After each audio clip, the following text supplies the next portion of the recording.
Welcome to Elmhurst University Intercultural Lecture Series. My name is Mladen Turk, and I'm the Assistant Director of the Honors Program and Professor of Religious Studies. During the webinar, please use the Q&A and chat features of Zoom to make comments and ask questions. At the end of the lecture, myself and two of my colleagues, Dr. Mary Kay Mulvaney, the Director of the Honors Program and Professor of English, and Dr. Anne Frank Wake, Professor and Chair, Department of English, will address your questions to the speaker. The goal of these lectures is understanding, appreciating, and celebrating cultural differences as critical to the well-being of individuals and communities. As a key component of the university's mission and core values, intercultural education helps to prepare students and faculty for meaningful and ethical work in a multicultural global society. The Honors Program organizes 4 annual intercultural lectures in a visiting scholar for a day format. Cesar Chavez Lecture, established in 1996, is held each fall to coincide with Hispanic Heritage Month and is part of the university's Hispanic Heritage Celebration. The William R. Johnson Intercultural Lecture, the newest of the university's intercultural lectures, formally named in 2011, is held each fall to coincide with National Coming Out Day and is part of the university's commitment to the history, issues, and life stories of the lesbian, gay, bisexual, and transgender community. Martin Luther King Jr. Lecture, established in 1993, is held each winter to coincide with Black History Month and is part of the university's annual celebration of Black heritage. Genevieve Stout Intercultural Lecture, established in 2002, is held each spring to coincide with Women's History Month and is part of the university's Women's History Celebration. At this time, it is my pleasure to introduce the Vice President for Academic Affairs and Dean of the Faculty of Elmhurst University, Dr. Dean Pribina. Dean? Thank you so much, Mladen, and good afternoon, everyone. On behalf of President Troy Van Aken and the Elmhurst University community, I'm delighted to welcome you to today's Genevieve Stout Intercultural Lecture, and in particular to welcome our guest, Dr. Linda Thomas. I know we're all looking forward to your comments today. I first of all want to lift up our celebration of Women's History Month and this past Monday, International Women's Day, and the many programs and activities being planned this month to recognize the contributions and achievements of women across the world. Elmhurst University has so many powerful examples of strong and transformative leadership and contributions from women on our campus, and we are better off because of it. I'm nearing my 1-year anniversary at Elmhurst, and what a year it has been. I know we all wish we could be enjoying today's lecture in person. In fact, our history of offering a number of lecture series was one of the many gatherings that I was so looking forward to experiencing during my first year. But alas, the pandemic had other plans. Yet, I have witnessed and been inspired by our faculty, staff, and our students and their commitment to ensure a continuity of teaching and learning through this time. And I'm glad that we've ensured a continuity of our lecture series as well. Hosting lectures that challenge and engage our thinking is a hallmark of higher education. So once again, welcome, and I hope you enjoy today's lecture. Mladen? At this time, I would like to introduce Susan Swartz-Steffen, retired director of the A.C. Buehler Library at Elmhurst University. Susan? Thanks and welcome, everyone. One of my favorite things to do every year is to tell the story of Genevieve Stout. When we look at all the other intercultural lectures, you probably heard of all those people, but you haven't heard of Genevieve Stout. And so I want to tell you a little bit about Genevieve Stout. Genevieve Stout came to Elmhurst in 1932 to be chair of the education department and to establish the teacher education program, which of course was then and is now one of our hallmark programs. Like often happens to many women in higher education, she came to do that, and then suddenly she was also given another administrative job, Dean of Women. And so the college had only recently become coeducational, and she was key in establishing what type of education should be being provided for women. She did that until in 1947, she actually became Dean of Students. So she was the first woman administrator. In the early 1950s, when Dr. Dinkmeyer died unexpectedly in the middle of the semester, she and Dr. Josephson, who was the financial officer, and Dean Friedley, the Dean of Faculty, held things together until Dr. Sanger could get here the next fall. So once again, women come and do the emotional labor to keep things running. And she was a well-loved teacher and administrator and colleague to faculty and staff. But I want to tell you the story of Genevieve Stout that I know, because I knew Genevieve Stout, and I think I'm the only person around who did. And my father and mother came to Elmhurst in the fall of 1952 when I was a 6-month-old baby. So she probably knew me when I was 6 months old. I don't remember that part. But I was very interested in the faculty kids, including those of us who didn't live on campus. And she was interested in the little girls.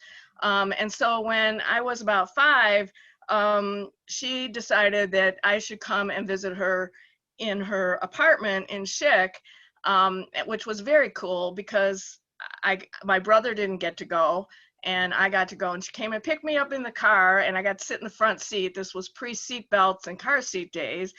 And she lived in Schick and she cooked her meals on a hot plate, and she had a television, which was a really big deal because when we did not have a television because I had a poor college professor father who couldn't afford a television, but we listened to the Mickey Mouse Club on the radio in those days long ago, and I was very interested in that. So I was schemed for weeks as to which day I could get to go because they had different shows on different days of the Mickey Mouse Club, for those of you who are old enough to have remembered that. So she came and picked me up in her car and drove me to her apartment in Schick and cooked grilled cheese on her hot plate, and I got to watch television with her. But I think she understood that at that time that I was a sort of a shy 5-year-old girl and that I needed an adventure and I needed to learn how to take risks and not be scared.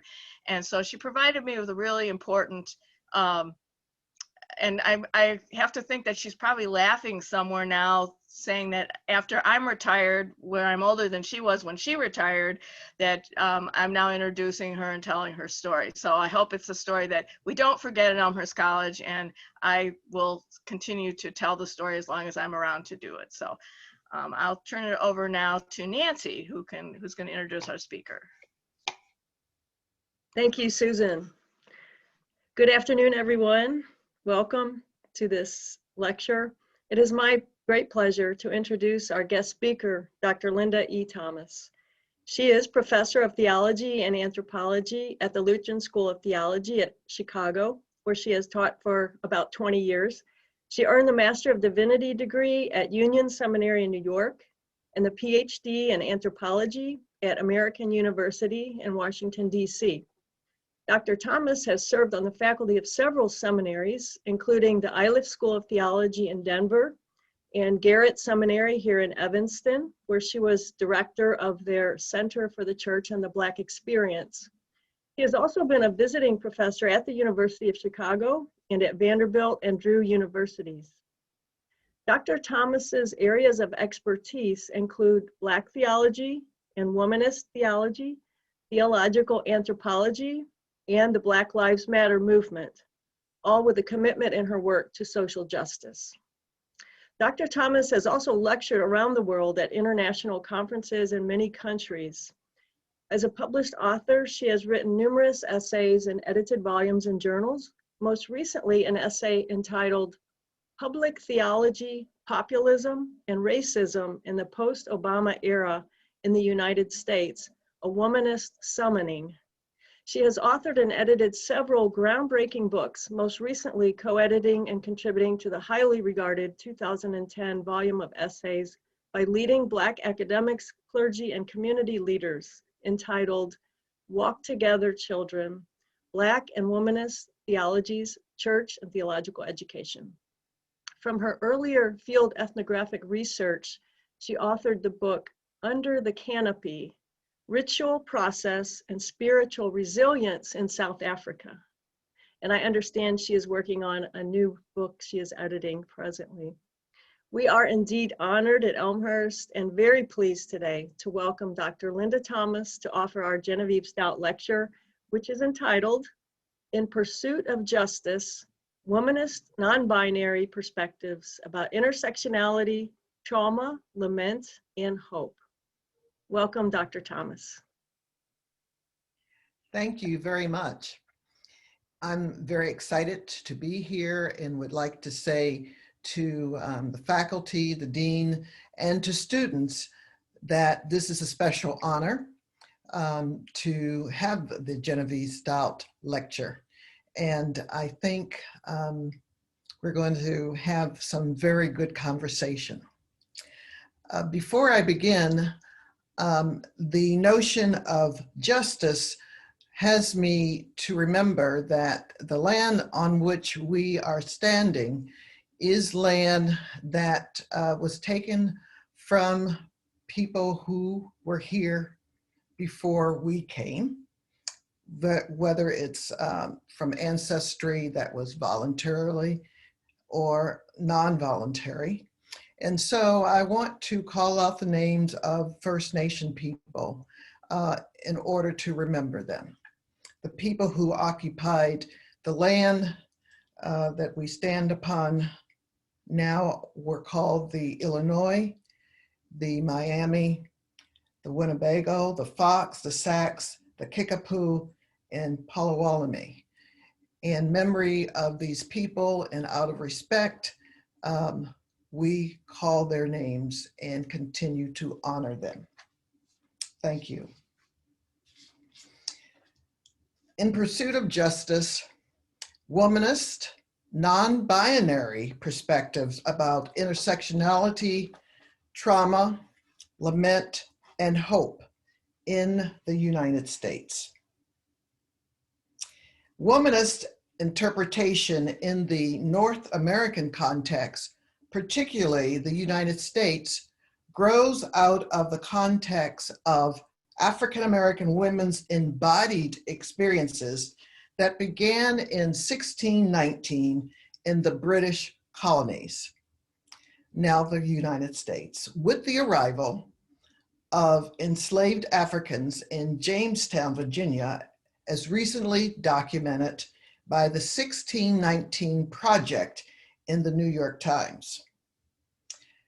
Katie Geneva Cannon records the history of African-American women's journeys to and in the New World in her seminal article, The Emergence of Black Feminist Consciousness, and notes the relationship between Black women's oppression and the liberating power of the Christian scriptures.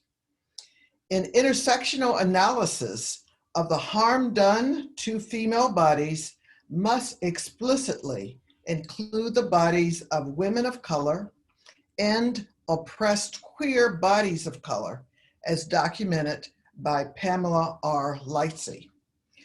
This paper will focus on the lament of women of color's bodies in the United States by the colonial presence and the enduring damage of uninterrupted intergenerational trauma related to demonarchy, a phrase coined by Dr. Dolores Williams, and its continuance today. We will then attend to God's life-giving presence of solidarity for marginalized Black bodies and resurrection life in the Christ event, showing the interconnectedness of lament and hope. But first, I want to give a historical timeline of events for my talk. Columbus is said to have discovered America in 1492, but enslavement of Africans dates back to the 1400s. In 1619, the first 9 Africans arrived in the British colonies that would later make up the original parts of the United States, not as free persons, but as enslaved and indentured servants in the so-called discovered land, again, Jamestown, Virginia. During a period of 127 years, apparatuses were put in place and foundations laid to erect a frame constructing a multi-layered, many-headed, institutionalized monstrosity that ran like vines across societal sectors created and controlled by desire, privilege, and wealth. This structure was complex, sometimes covert and often overt, and sweeping in its power as an intersectional, operationalized, oppressive structural force that was and is beyond even the modern concept of race and racism. Today, I claim that the construction of these notions was and is what Dr. Emily Towns calls, quote, the cultural production of evil, unquote, and Isabel Wilkerson refers to as caste. Now I want to transition to a section called Womanist Hermeneutical, Theological Hermeneutics, Womanist Hermeneutic, Theological Hermeneutics. I refer to myself as a womanist, constructive theologian, and anthropology because of the way I think and write about human beings across cultures and their relationship with the divine, as well as their interaction with other humans. The unique thing about the way I do my work is that I study human cultures in particular contexts through the lens of being an African American woman and more. As a womanist, constructive theologian, and anthropologist, I believe that there are intersectional ways that disparate experiences of oppression have something in common. My cultural knowledge sets my context in which my production of knowledge is primarily for the care of the vulnerable people in the world in which they dwell. A womanist approach assumes that historically dominant people and historically subordinated people, who Gromsky called organic intellectuals, have ethical duties and tasks. People with achieved and ascribed privilege, power, and wealth, individually or paired with one or the other, or who have all three traits, need to understand how the vectors of demonarchy give them privilege and the way it operates to give them freedom at the expense of othering others. They need to know how they perpetrate demonic systems that advantage them and grant them a social subsidy. In other words, historically dominant groups need to know the ways they advance and keep the cancer of racism, sexism, heterosexism, white nationalism, Christian nationalism, ableism, mental health, and Islamic phobia alive so that it metastasizes and the ways they can become allies. For historically subordinate groups, our ethical duty calls us to lean into the process of empowerment. That involves resisting and fighting against power and control of internalized demonic oppression. A womanist approach attempts to develop models that value and build leadership among people of color while holding white people accountable for their racism, exemplified recently in the so-called Meghan and Harry dilemma, as well as in cancel culture. A central framework that womanists use is bringing our full selves into any space or place in which we find ourselves. Like all other people, I have a lens through which I see life, and it is not neutral. My life's commitment is to make the world a better place for marginalized people by transforming systems of power. This performance embraces teaching in ways that raise consciousness and motivates people to make adaptive changes so as to reshape themselves as well as structural power and its negative effect on unprotected peoples.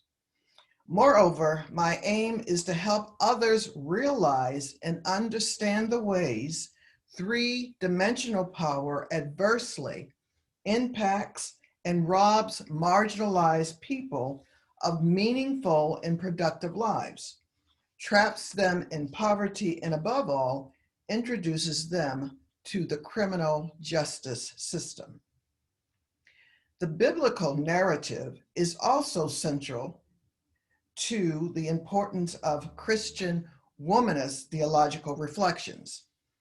Katie Cannon writes from the above reference article, quote, "Knowing the Jesus stories of the New Testament helps Black women be aware of bad housing, overworked mothers, underworked fathers, functional literacy, and malnutrition that continue to prevail in the Black community. However, as God-fearing women, they maintain that Black life is more than defensive reactions to oppressive circumstances of anguish and desperation. Black life is rich, colorful, and creativity that emerged and reemerges in the Black quest for human dignity. Jesus provides the necessary soul for liberation," unquote. To summarize then, and drawing from Lily Phillips, womanists are anti-oppressionistic across all sectors, concerned about all historically subjugated people. We are vernacular, that is concerned about everyday life. We are communitarian, meaning we intentionally gather with others to explore and seek that which is in the best interest of communities related to life and culture. Womanists are committed to the activity of retrieval of buried histories, narratives, and stories, seeing people as living human documents, and seeing all creation as sacred. Finally, we are spiritualized. We believe that there is something bigger than ourselves that makes the moon emerge every night and the sun set every night, providing luminous darkness and illumination in the day. Now I'd like to talk about the cross and lament as it relates to Christ's solidarity with the crucified people of history. The cross of Christ stands at the center of the Christian experience of the divine. The full extent of God's embodiment is seen in the crucified Christ, who, as a marginalized person of color, shows God's preferential option for oppressed bodies over and against the crucifying umpires of history. M. Sean Copeland writes the following, quote, "Jesus was a practicing Jew in a territory controlled by the Roman political, military, and economic forces. In his flesh and body, Jesus knew refugee status, occupation and colonialization, social regulation, and control, unquote.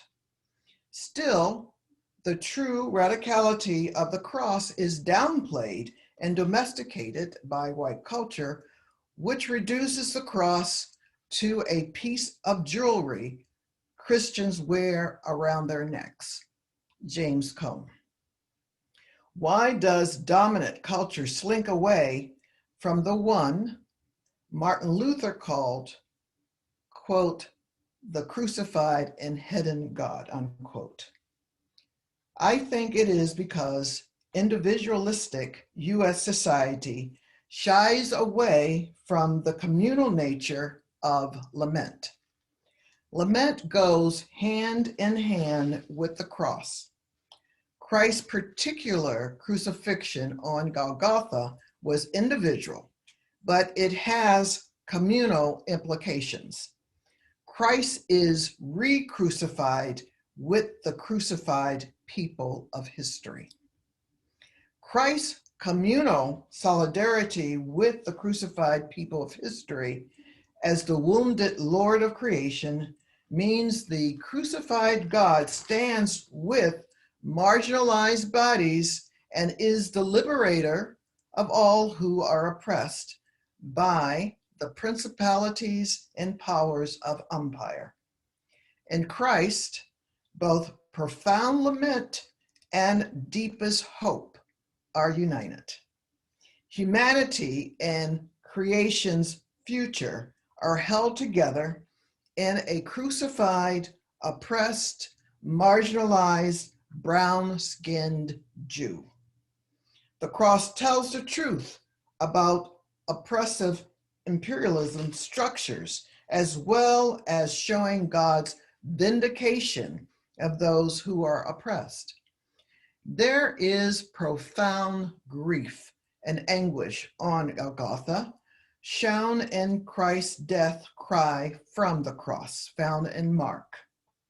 Yet, through Christ's God-forsakenness, we see God's hidden presence with those who are forsaken and those who grieve. Christ is risen, but he is risen into the coming glory of God as the wounded Lord. Thus, the one who was crucified by the forces of empire in his actions in solidarity with marginalized bodies of his day bears the crucifying marks of empire on his resurrected body. Since he is the risen one, he stands with all those who are wounded and those who lament and grieve, giving divine voice and liberation to marginalized bodies. James Cone notes importantly, quote, the resurrection means that God's identity with the poor in Jesus is not limited to the particularity of his Jewishness, but is applicable to all who fight on behalf of liberation of humanity in this world. And the risen Lord's identification with the suffering poor today is just as real as was his presence with the outcast in first century Palestine.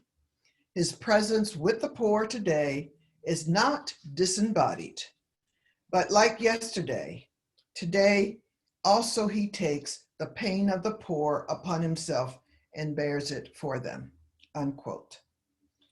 The Christ event shows that the cross leads to resurrection and lament leads to hope. Neither element of this paradox should be underestimated or downplayed. We must acknowledge the structural sin of empire that dehumanizes us and disrupts the communal desires and longings of humanity. Through the resurrection of the crucified Christ, we see that although scars remain, wounds and suffering do not have the last word. God's final word is liberation, restoration, and wholeness. In the words of Renita Weems, quote, our deepest, most painful wounds not only leave us with scars that we bear forever, but also, if we make peace with them, leave us wiser, stronger, and more sensitive than we otherwise would have been had we not been afflicted with them. The cross is a communal lament because the church is called to bear the cross in the world with and for one another and creation. As St. Paul says, quote, if one member of Christ's body suffers, all suffer together with it. If one member is honored, all rejoice in it together. 1 Corinthians 12:36. Embodied Christian community means communal lamenting and communal rejoicing. The corporate and bodily nature of lament is therefore seen in the Christ cross-centered church. Emily Towns notes, quote, a true corporate lament calls the entire community into conversation. It gives us a way of saying, this is what I'm experiencing, and this is what's happening to me. This is what I've seen happen to others. This is what we need. This is what we want. In a similar vein, Mike Kinman notes, quote, lament is the telling of truth that makes the powerful tremble and that gives the powerless strength. It is hard and it is raw and it will not be denied, unquote. There is much to lament today related to the dehumanizing of beautiful marginalized bodies by white supremacy, and Christ cross-centered church shares in this communal lament by critiquing dehumanization in all its forms and living into the resurrection hope of the triune God.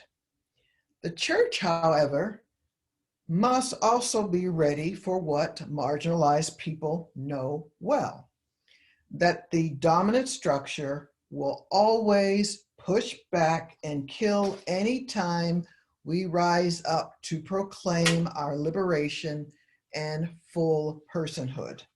The church must be ready for what comes when we stand with the marginalized. The church must continue to fight for justice, community, healing, and trust that God will resurrect when the dominant culture kills. If the church is concerned with protecting tradition over justice, it will always end up serving white supremacy. It will serve its members, not the world. We need to have hope in the resurrection and a God that responds to the cross with life. Now I'd like to give some theological reflections on hope. Hope is non-binary. It is one of the ways people who are dealing with overlapping identities tied to oppression and are repelled by an historically dominant system find the courage to face an uncertain future. I have hope because of the historicity of the people of whom I am connected. Sankofa, the mystical bird of African origins that looks back while flying forward, is vitally embedded in my being, so that my religiosity and faith is tied to pre-Christian notions. That's important because Christianity can be the antithesis of hope. I am not focusing exclusively on Christian ways of being. Christians collude too much in evil systems. I have to go to what I call A prime, which is before A, that is before the beginning. That is a cosmology that defies logic. I seek to be creative in the midst of people who are binary structuralists, and thus consider myself to be a non-binary, inductive design thinker. It is hard to exist with binary structuralism. I find it suffocating in the same way that I am challenged to dwell in kairos, but live in chronos. Kairos is God's time, and chronos is the world's linear time. It is binary time. It is like trying to put a circle in a square. Nevertheless, I focus beyond anthropomorphism to non-human life, that is kairos, the reason human life can exist as part of God's creation. Christian theologians draw from the Hebrew Bible, emphasizing God created human beings in the cosmos out of nothing. While bearing God's image, humanity is fallible, as seen through a line of people who do horrible things. Yet God continually draws the fallible and flawed people back to God's self for the sake of pursuing justice and out of a desire to be one with God's creation. As Phyllis Tribble would say in my class that I had with her, quote, "There are no saints in the Hebrew Bible," unquote. The Hebrews were ordinary people struggling with how to have right relationships with each other, falling short in often spectacular ways, and yet God continued to pursue God's people. More profoundly still, God's revelation and intention for creation are communicated and enacted through dysfunctional people. In the incarnation of Christ, the triune God chooses to uniquely unite God's self to the world through the body of a poor teenage brown girl named Mary. The word, that is logos in Greek, came to the world as a vulnerable brown baby into a world among flies and in the stench of animal waste. The triune God reveals God's self, not among the high and mighty, but in a fragile, helpless, and totally dependent baby born to a poor woman of color. The 3 years of Jesus's ministry show that he was a revolutionary with ideas that were against the powers of the Roman state. He experienced a radical relationship with the God he called Abba, dear Father. As a theologian who is trained as an anthropologist, I look at the biblical data and say, Jesus was murdered by the Roman Empire for speaking truth to power. Jesus's religiosity, revolutionary actions offer profound hope to marginalized persons today who are coming out of the Trump years. Jesus brought love and liberation to humanity and the entirety of creation through his death on the cross, a symbol that is folly to the wise, but also full of power to marginalized persons. In the Gospel of Luke, a man who was dying on a cross next to Jesus recognized God in a man who was crucified without reason and said, "Jesus, remember me when you come into your kingdom." Luke 23:42. Jesus looked at the conspirator on the cross next to him, acknowledged what he heard, and said this, "Truly I tell you, today you will be with me in paradise. Jesus showed yet again God's pursuit of every human being who humbles themselves in honor and worship of the creator of the universe, made present in Jesus Christ and through the Holy Spirit. Here is a story of profound hope.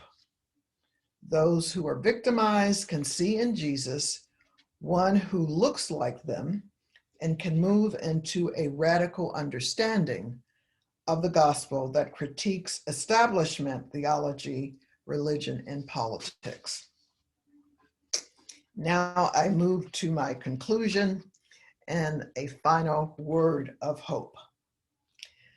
This lecture has reflected on the dehumanization of enslaved bodies of African descent in relationship to God's indwelling image and vindicating yes to oppress Black bodies from a womanist theological perspective.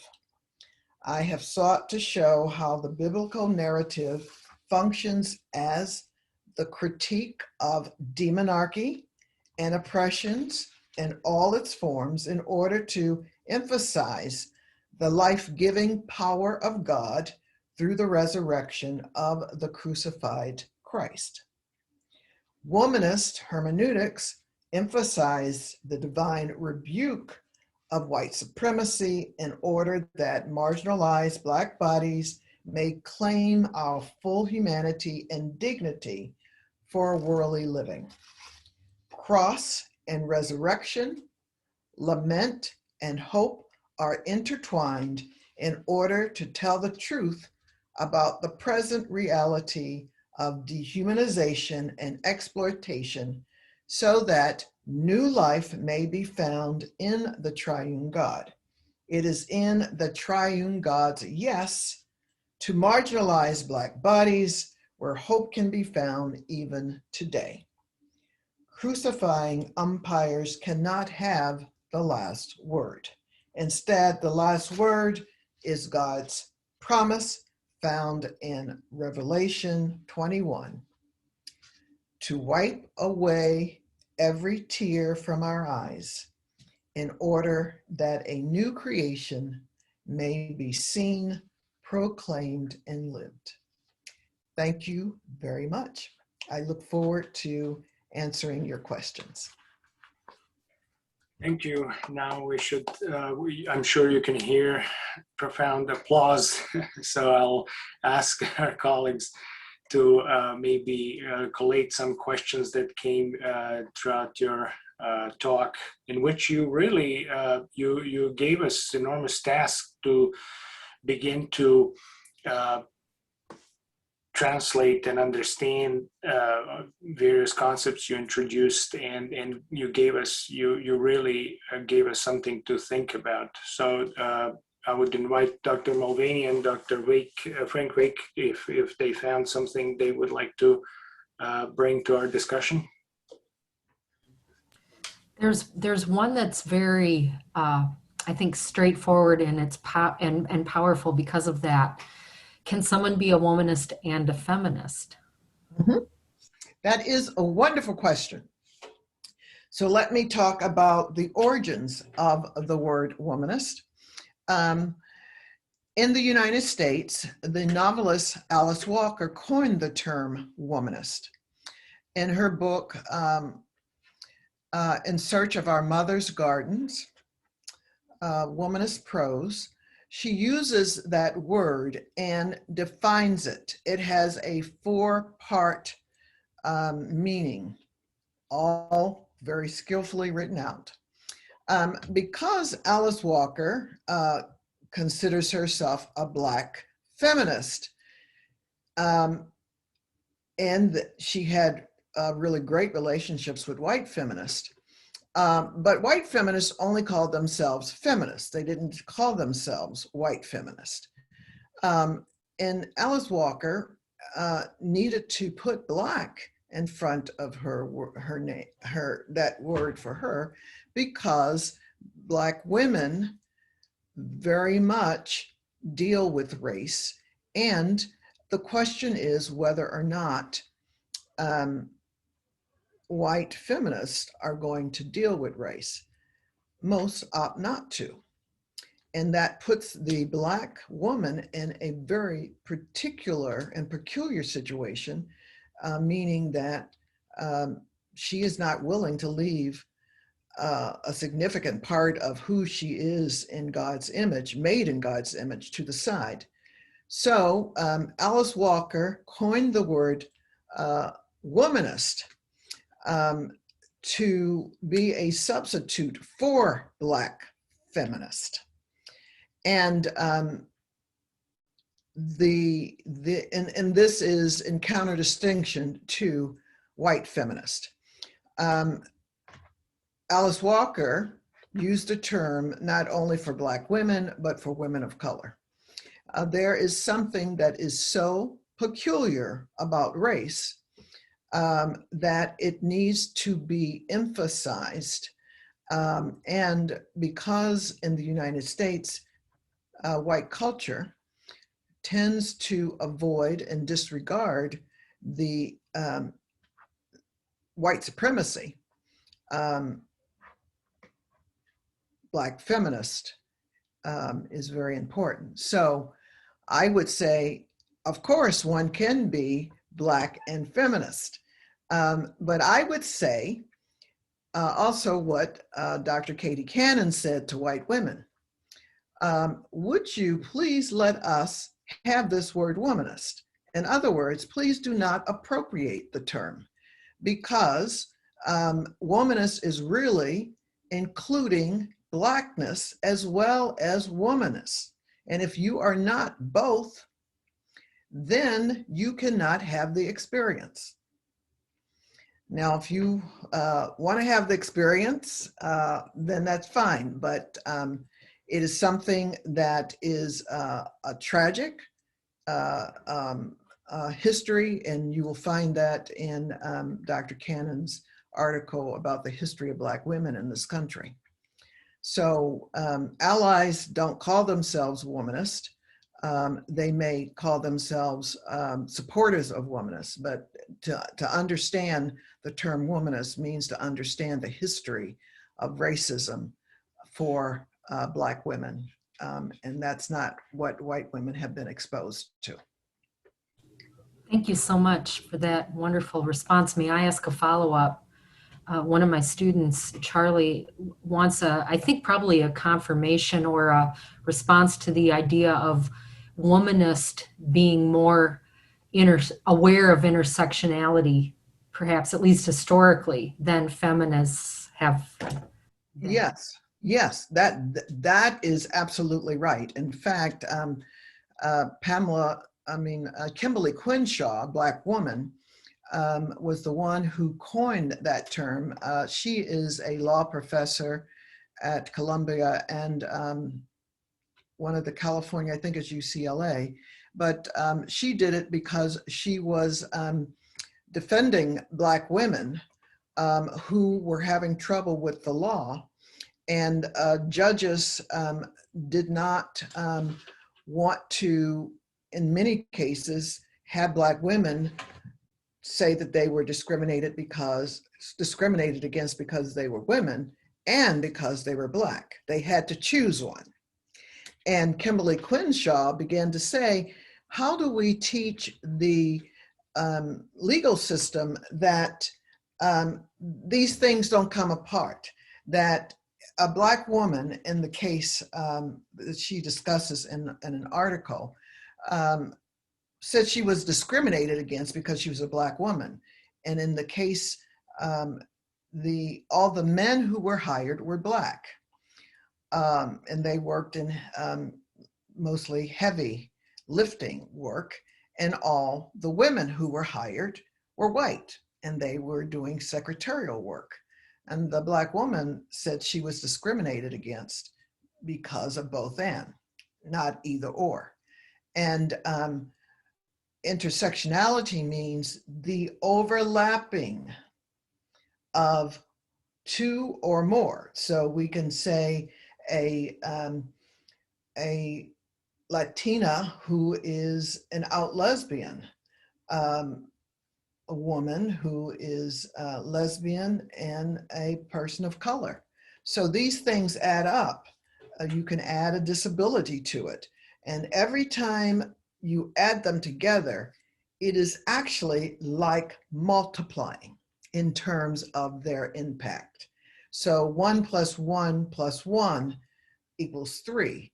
But no is really 300 in terms of the impact poor women of color who may be in a wheelchair are feeling during this pandemic, or are feeling looking for work in terms of what they encounter. It's just to emphasize that intersectionality is really the overlapping of oppressions. There are actually a couple of other questions related to this, but maybe switching gears a little bit. There's an interesting question presented here. Your talk provides a powerful framework for Christians to understand and dismantle systems of inequality, oppression in light of their religious beliefs. What evidence would you give to non-Christians, advice would you give to non-Christians seeking a framework to resist oppression? Thank you for that question. And when I was preparing this lecture, I was concerned about non-Christians, whether they be atheists or members of other faith traditions. I think that what I would say is I want to make the world a better place. And I do believe that there is an ethic of care and love that we seek. To be concerned about our neighbor. Now, I know that that is a particularly Christian concern, but I think that I can appeal to spirituality. And Alice Walker, by the way, is not Christian. Some people, or she would call herself pagan, which means earth keeper.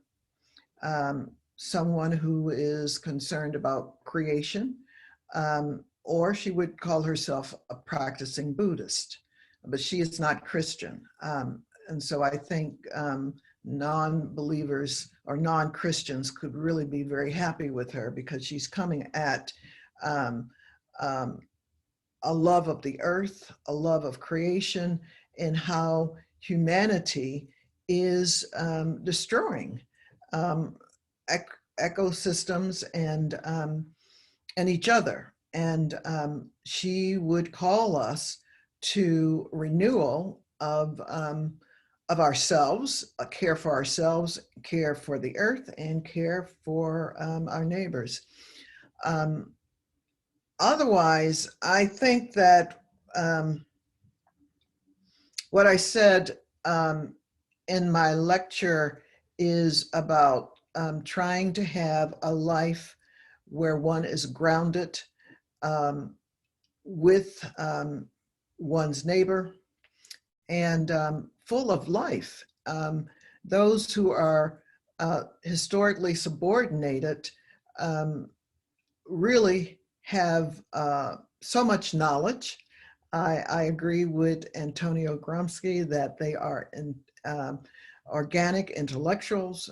They know more than PhDs in terms of how to make their lives work. And sometimes smart people are not so smart. If we had to be out in the street and learn how to survive, I don't know that I would do very well. So I think that acknowledging other people for where they are, and even if I think about the religion of Gandhi, I think we have some good principles. If I may just add, you also wrote about, especially on Buddhist traditions, right? So those of you who are interested, you can follow that up by reading some writings by Dr. Thomas that are specifically on womanism and Buddhism. Buddhist scriptures, Therigatha scriptures that are considered to be written by Buddhist nuns. So do you have anything to add about that? What prompted you to engage Buddhism from a womanist perspective? What prompted me to write that article was an invitation that Buddhist scholars extended to womanist scholars to come together and to examine their scriptures, Buddhist scriptures, that is. And Alice Walker was in fact present at this weekend. And when we brought our, what I would call a theological source of our life experience to the scripture of Buddhist, it was just mind-blowing of how the meaning was reshaped and became very deep. And the Buddhist scholars, most of whom were white men, really said that their work with us was the most exciting that they had experienced in decades. And so that reaching out and inviting us to look at their texts was phenomenal. There's a question that ties to a curiosity of my own. The question is about someone who's studied Black queer experiences within workplaces and says that narrative was the greatest source of data. Yes. Storytelling, right? And you had mentioned in your talk about the importance in the womanist tradition of recovering buried histories. So I think there's maybe a curiosity about how you view maybe is there a story of Black, you've recovered a story, or there's one that's particularly inspiring to you? You mentioned Mary, that would help us think about where we are now within the oppressive systemic racist structure that we address. Well, thank you for the question. And I often say, in terms of my identity, that I'm an out cisgender heterosexual, and in that way, that's where I have my privilege. So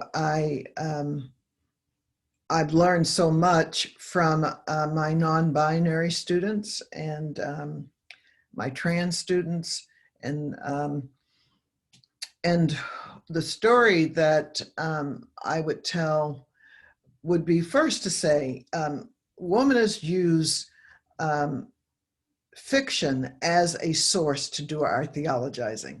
So Beloved, The Color Purple, all of those are texts that have the life experience of Black women.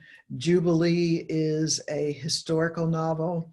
So we find that novels are important in my teaching across the years. I taught a course called Theologies of Women of Color. And when women began to read novels from, we have a significant international student population. And so one of my limitations is that I don't read Spanish, and yet I encouraged women whose ancestry include Spanish descent. I encouraged them to read novels in Spanish, and or whatever their mother tongue is. And we are finding that these stories are remarkable. A story that's very familiar to me for these hard times is the story of Hagar, which is in the book of Genesis. This is what Dolores Williams talks about in her book, Sisters in the Wilderness. We often hear about Abraham and Sarah, but Dolores Williams suggested that Hagar would exemplify Black women, perhaps women of color, in that she was enslaved by Sarah. So a story with another meaning would be to look at Sarah and Abram as slaveholders. And she did not have control over her body. She was told by Sarah to go with Abram. Abram did not fuss and protest not to do so. And Ishmael was the firstborn. And when Sarah did get pregnant, she sent Hagar into the wilderness with her child. And she was very harsh to her. And so Hagar and her son were in the wilderness. And so for times such as these, as we look at the pandemic, after we look at the last 4 years, we have to think of immigrant women who have been at the border, fleeing from dangerous places, their children being separated from, parents being separated from their children. This is, for me, what Hagar experienced. Now, the word of hope that comes from Hagar for me, and I do believe that, you know, there is hope, is that people don't recognize that Hagar was the first woman in the Bible to talk to God. You read the text. She had a conversation with God, and she named God, the God who sees me. And so my hope is in saying to people that God sees us, whatever the bigger than we are, that there's some entity that can take in that we are seen. And the way that we are seen may be through other people, but we are seen. And so that's the story. I think the other story that I would have would come from my field work in South Africa. I was there during the apartheid years, and as well as when it ended, and was just very privileged to work with African independent churches or African indigenous churches, which were the poorest of the poor. And it was just very difficult to see people, a full-grown woman in her 50s being called a tea girl. And, you know, this is the intersection of patriarchy and race. And I like to say that when the vote came, Albertina was her name, was able to go and vote, but the next day she went back to work as a tea girl. And so this is the structural harm that we have, that in many places in the world, Myanmar, women are just in desperate situations and being shot in the head, shot in the heart.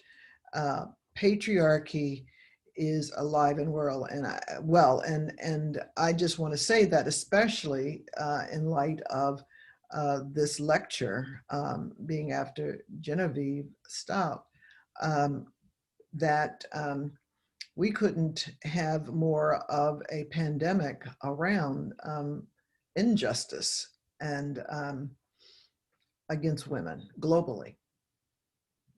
True. Very true. I'm so glad you brought, I'm sorry, Mary Kay, I just, for our audience, I'm so glad you brought in Dolores Williams, because Dolores Williams delivered the Staudt lecture some years ago here at Elmhurst University. So we heard from her. So she's another Staudt lecturer here at Elmhurst University. We have many interesting questions. I'm not sure we can get to all of these, but just switching gears again a little bit to maybe one of the more, I don't know, pragmatic questions in the queue here. One of our recent graduates is asking, as a woman of color and a Catholic, what is your take on the struggles of being a new graduate and trying to navigate the job market with COVID? I missed the last word. COVID and racial unrest. Be very careful. I would say I would ground myself in my spirituality to begin with. You did say that you were Catholic. And so I want to speak beyond, your Catholicism to just the importance of people to be grounded and to love themselves, regardless. That is part of Alice Walker's definition. And to always be in community, to not isolate, and to pursue that which makes you whole, and always to reach out for help, to be assertive, because I think that is what the universe calls us to be our best. If we are to love ourselves, I think we have to reach out for help, as well as be available to help others. This is a very interesting time. As a woman of color, the racial injustice is not going away. It's going to get worse. And I'm thankful that we may have a bit of a reprieve, and maybe some turning around with our new administration, at least the attempt. So I would go out and be joyful, be proud, and be deliberate, and make relationships, get involved in networks, and everything's being done online. So you have to stay safe. The variants of the virus are real, and I can only say that people of color have been hardest hit by the virus, and I think there may be a surge, but we have to be diligent about protecting ourselves. That's all that I can say. It's a lot of good advice, I would say. Oh, thank you. There were a couple of questions about saying a little bit more about demonarchy. Oh, yes. But there's a question that might tie that to the larger MAGA movement, I wonder. The question is that you talked about the attacks on womanists and marginalized people as a response to their efforts at liberating themselves, right, at liberation. Can you talk about a womanist interpretation of the January 6th Capitol riot and the larger MAGA movement as a manifestation of that? And is I would then add, is that a way of elaborating on demonarchy? Well, I will speak for this womanist, for myself. And I wrote an article called A Womanist Response to the Election of Donald Trump. And,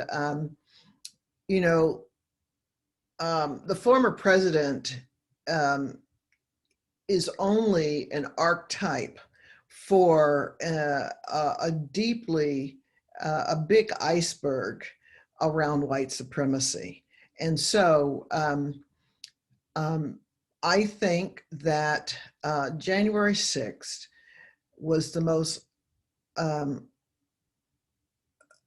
I can't find words. I remember that I was so very, very angry because when I looked at this, I have to say, I saw a lot of whiteness. And I said, if these people were people of color, particularly if they were Black, they would be dead.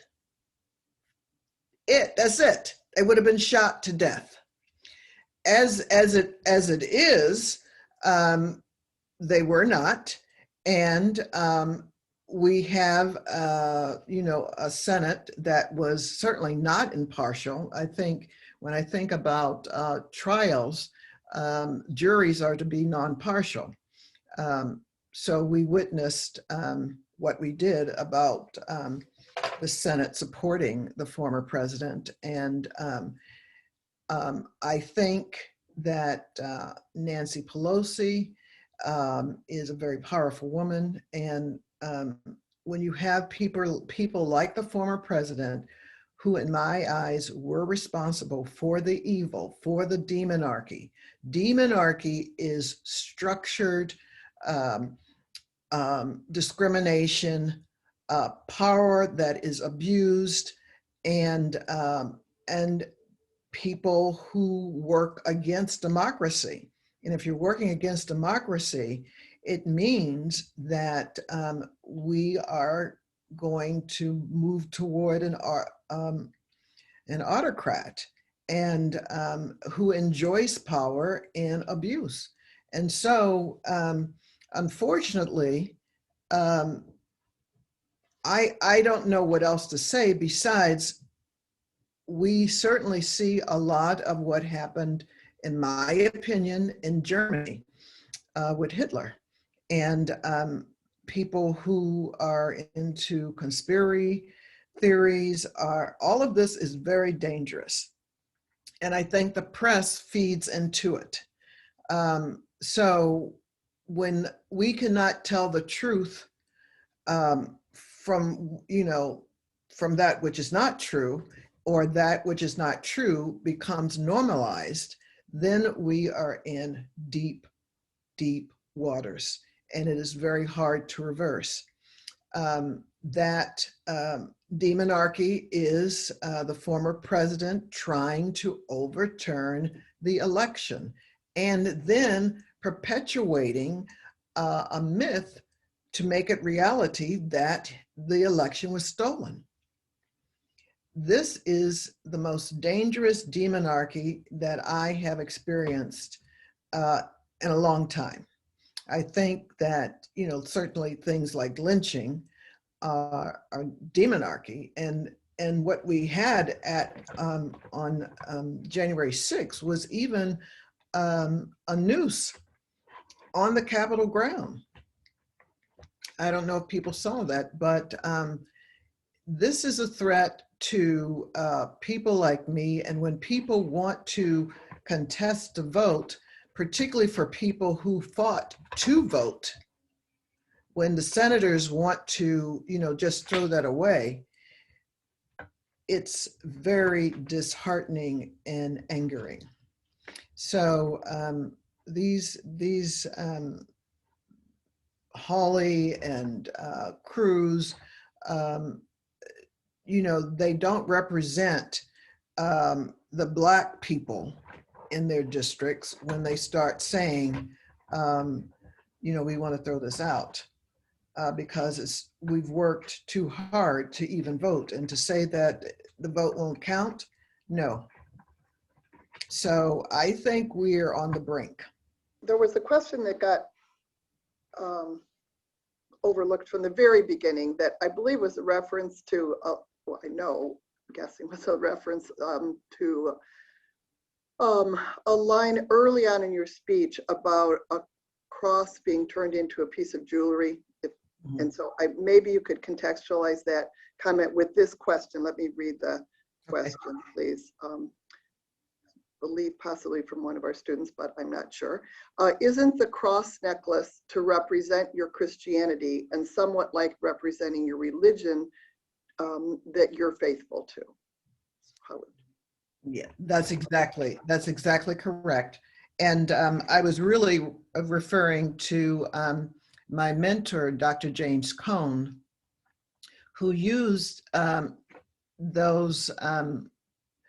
jewelry to show that it was that the cross for some people is simply an ornament, but what is the meaning that goes with the symbol, and whether or not people are living out of the symbolic meaning. You know, here I am very free to talk as a Christian. If we're going to wear the cross, then what is the Christian ethic that goes with it? What does that call us to do? If it doesn't call us to do what I think Jesus made very clear in his 3 years of earthly ministry, which is to put our bodies in places that work against the power of structured evil, then you're just wearing a piece of jewelry. So what is this religion and faith? What are the risk of faith, as Paul Tillich and James Cone talk about?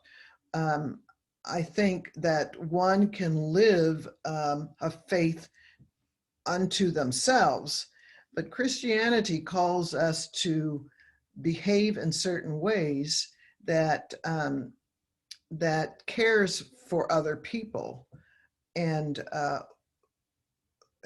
so this is why my lecture was called In Pursuit of Justice. If we're going to wear a cross, then are we living out its meaning? And this, by the way, is a heart given to me by my daughter, and it says mother, just to say that I'm not wearing a cross, but I'm wearing something very different. Right. That's a great clarification. Maybe one last question, or do we have more? There. Go ahead, Ian.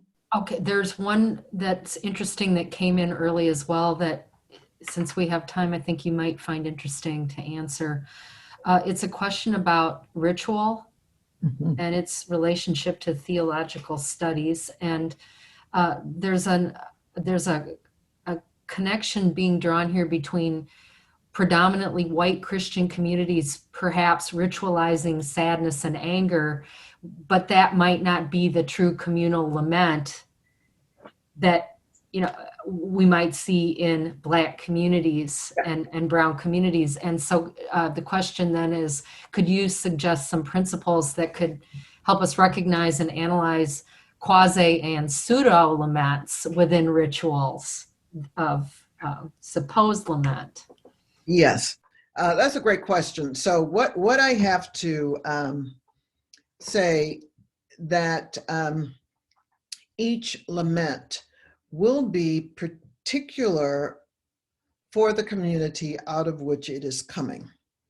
And it is very important for those who are part of historically white churches or religion to really learn from the lament of people of color. The church that I attend, my church, is Trinity United Church of Christ. And everything is online now at 6 a.m., 11, and 6 p.m. I urge you to worship with us, because you will find lament and you will find joy. It's in fact, Dr. Moss did a sermon where he talked about lament and joy coming together simultaneously for this new way of being, that in order to have the joy, it's so important to go into deep lament. What I think happens with predominantly white churches is that there may be a separation from our neighbor who laments differently than they themselves. I can't say, but because there are cultural differences, there certainly would be different lament. But I think the lament is important to honor for the community out of which it is coming. in addition, I think that one needs to listen to the lament of others. For instance, on Sunday, we heard the lament from Megan and Harry. That was lament. And, you know, we would not have known unless they said, this is what's happening to us. This is where we need help. And I think that that's what lament is. We see that across religion, that there are rituals of death. There are rituals of so many life changes and passages of life. So I think it's important to value all of them. And most of all, though, to look deeply into the community out of which we are come, so that we can lament with others who share something in common with us. And for instance, there could be some shared lament. You know, we're going to have shared lament. I think it's on Thursday, tomorrow, where the president does something to remember that, you know, this is a year. I think that that's a very good thing. I don't think it's going to be religious, so to speak, but at the same time, it's acknowledging the great number of deaths that we have. And that is what we all share in common. I hope that answers that particular question. Thank you. I'm trying to scroll up and down here. Perhaps you answered this most recent question just in reminding people about the Trinity UCC online worship services right now, but someone asked what, was it hard for you to find a church that matches your ideals? Because Christianity often has a reputation of being sexist, homophobic, whatever, fill in the blank. And but it sounds like you have found one that matches. Yes, I have. You know, churches are filled with people, so there's nothing that's perfect. But I think that there is appreciation for women. I think we are talking about gender. I think that we are certainly knowing about race. I think that we try to make space for queer, LGBTQI, and the relative safety to that is up to folks to decide for themselves. The good thing is that you don't have to wait to Sunday to see. You can go to YouTube, and the sermon that I would ask folks to look at is the one about Ahmaud Arbery. It is a sermon movie, and it is very, very compelling. It's called A Requiem in Memory of Ahmaud Arbery, and that's lament, and it's hope. So if you want to see how those two go together, that would be a place to begin. But there are all these, not only sermons, but other things that people can access very, very easily. And I invite you to do so. It's trinitychicago.org. Thank you. And I do think it's hard to find a church. I think that people have to look for churches the same way you look for a doctor, very carefully, asking people, you know, where they go, and checking it out. So Trinity United Church of Christ has been well known, and Dr. Wright was the pastor for 40 years, and now Dr. Moss is the pastor, and it's just well known for its gospel and justice work, and all are welcome. Certainly, I want to say we do things from the perspective of the African American community, and that's the starting point, and we do have white members. So I just want to say that because it's a wonderful place to begin. Thank you. There's actually someone, I'll share the name with you later in the chat, said that they're also a proud member of Trinity UCC. Okay, yes. So you have a fan out there. Mladen, how are we doing on time or what? I think we should maybe think about if there is one last pressing question, but otherwise we should conclude our session. Is there anything else, or should we? I think we've covered, we didn't get to every single comments, but we can. Thank you. A lot of thank yous. Yes, many thank yous. To the end of everything, I was just about to say that I would like to thank our webinar participants, and I would like to invite all of you to take a look at the university website to see other events we have planned. We are well in this semester. We already had many major events, but we have many other events planned. So please, our theme this spring 2021 cultural season is the courage to change. So take a look there, and many wonderful events. I'm not going to list them now because there is too many. One event that is not there that I would like to call your attention to will be on April 21st, also Wednesday. Dr. Arthur Peterson from University College London is going to talk about climate change and religion. And Dr. Peterson is well known globally for his work in both atmospheric science and especially on climate change, but also on his work on religion and science. So this is something you should look for on April 21st. I'm bringing this up because I care about it, but also because it is not listed on our website yet. So please, thank you, Dr. Thomas. Thank you for sharing your wisdom and your virtual presence with us.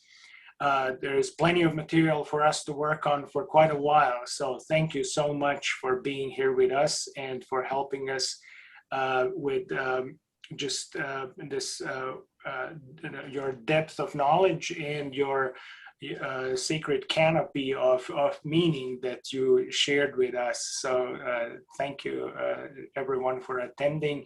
Unfortunately, we cannot clap except. But thank you very much. Yes. You're welcome. Thank you. Thank you. Bye.